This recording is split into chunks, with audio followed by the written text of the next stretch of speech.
Hey guys, welcome to the 192nd C# tutorial that I'm making for the new Boston, and in this tutorial we're going to continue working on our reader and writer class.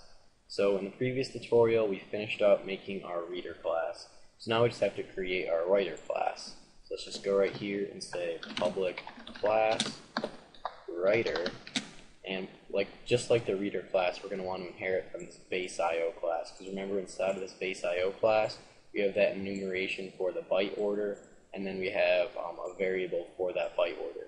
So we're just going to want to inherit from base IO, and now we're just going to want to set up our constructors. So we're going to just type CTOR and then just hit tab twice so you don't actually have to write out like public writer and stuff. And we're just going to need to have the user pass through the path to the file that they want to write in, just like the reader class right here, because remember inside of this constructor we just have them pass through the path.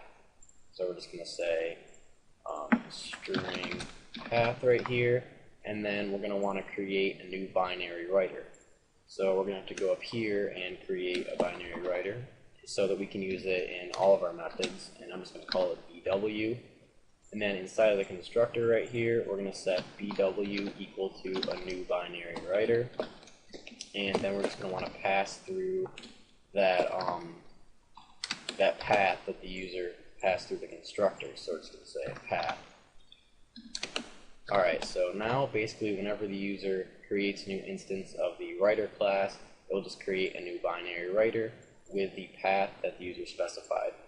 And just like the binary, or just like the reader class right here, we're going to want to create another constructor that will allow them to pass through the byte order so that they can change it if they want it to write in little endian.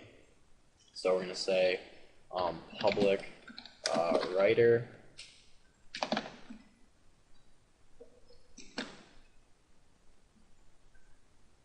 so we're going to say CTOR and then just hit tab twice, and then just like up here we're going to want to have them pass through the path, so string path, and the byte order variable, so byte order, and I'm just going to call it BO for byte order. Alright, and just like up here, we're just going to want to create a new binary writer with that path, and now we just need to set the byte order variable to the byte order that the user passes through. So we're going to say byte order, and we're going to want to set that equal to the byte order that the user passes through, so we're just going to set it equal to BO. And same thing with up here, only we're just going to set it defaultly to big endian. So we're going to say byte order equals byte order dot big endian, so that it will defaultly be big endian if the user doesn't specify what byte order they want. Alright, and just like with the reader class, make sure that you have a summary of what the constructor is and stuff like that, but I'm not going to write it out in this tutorial. You guys can do that on your own.